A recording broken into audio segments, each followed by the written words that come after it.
My name is MNadder. We were searching for I want to do something involving medicine or in law, because I thought those were maybe two things I wanted to do going into college as maybe a career. But I kind of knew deep down that that wasn't something I wanted to spend an entire year doing a project on. I wanted to do something different. So one day, going through the senior site, looking at all the different topics people have done in previous years, and music therapy scrolled across the screen. And ever since I was very young, I've loved music. Music's been a big part of my life since I was a very, very young child. So seeing that I could do an internship community service based off of music was very interesting to me. So as I started researching, I came to my research question, which is what is the best musical therapy techniques to use on a person with severe disabilities. And so I wanted to focus mainly on 3 different disabilities music therapy is very involved brain, which is dementia, or Alzheimer's and dementia.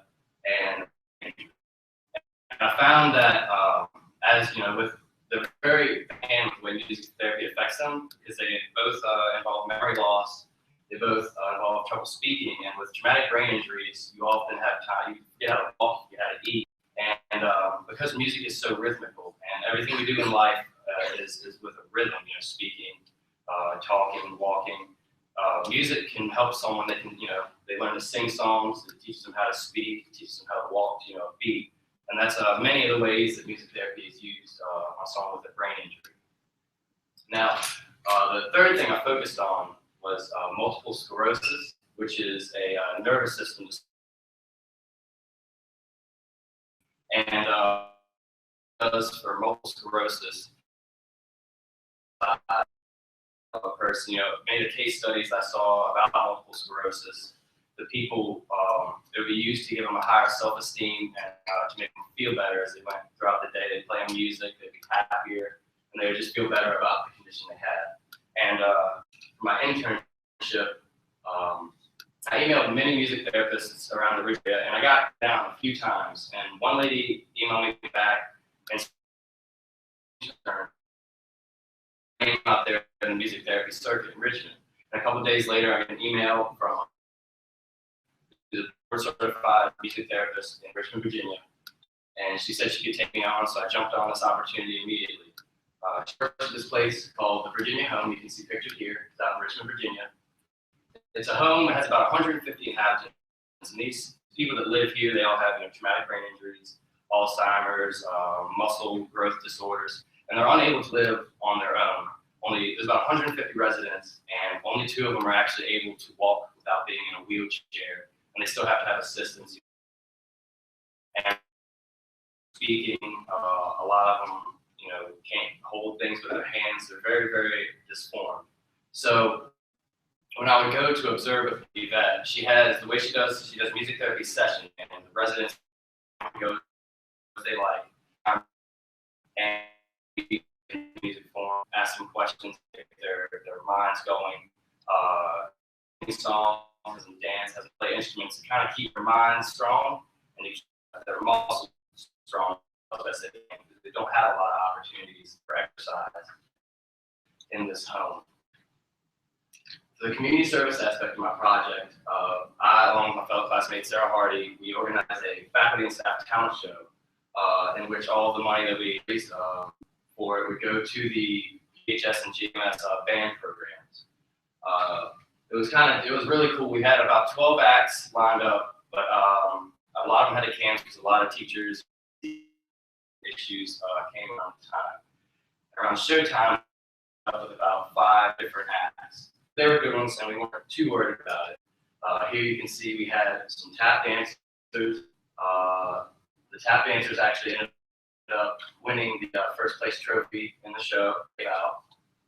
We had an opera singer. We had 2 other singers, and we actually had, it's kind of difficult to see, but you see some of the teachers performed a skit. They call themselves lunch detention.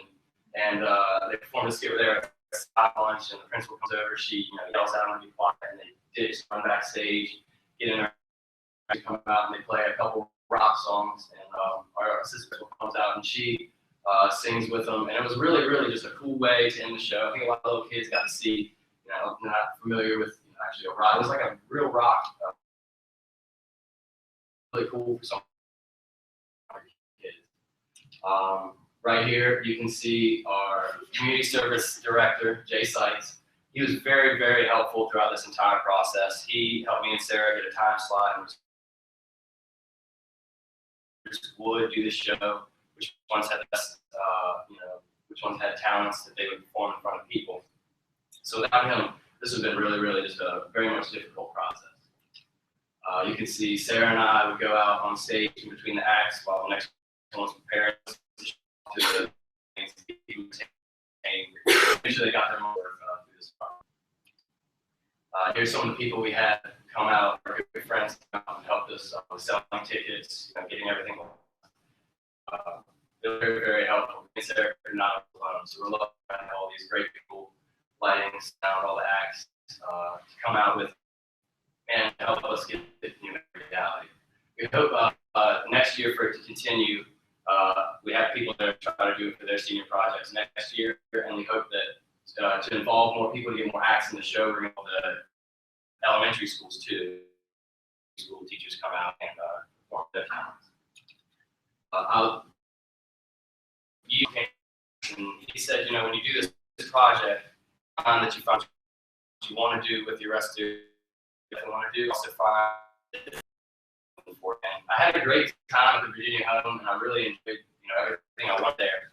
But I do realize that music is something I pursue as a career for the rest of my life. I was very interested in singing. It didn't feel right. It didn't do.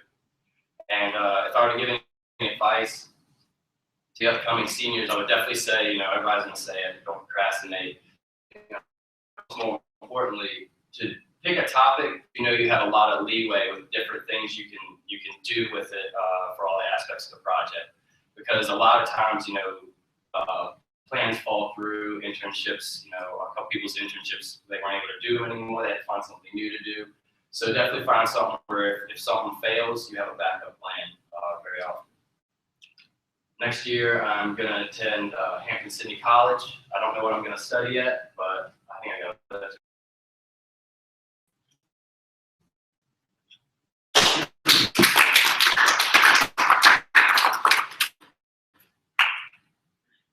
Michael, in your research about music therapy, you talk a little bit about, obviously it's got some rhythm, it's got certain components that kind of that people react to, yes, depending on what their circumstances are. Anything was specific to,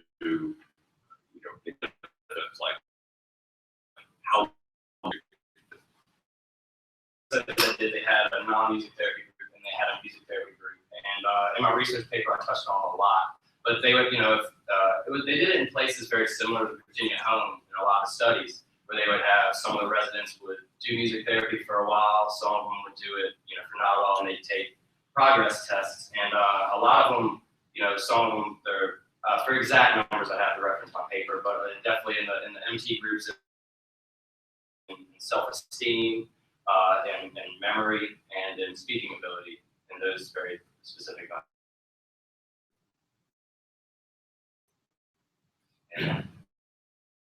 Every year about specific instruments that they Yes, used in the home. What were some of the modifications that they used?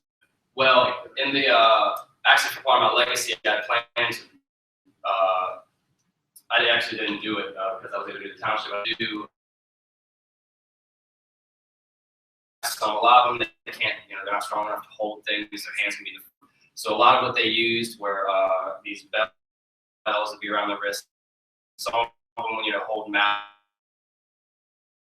holding mostly shaken instruments. Yes, sir.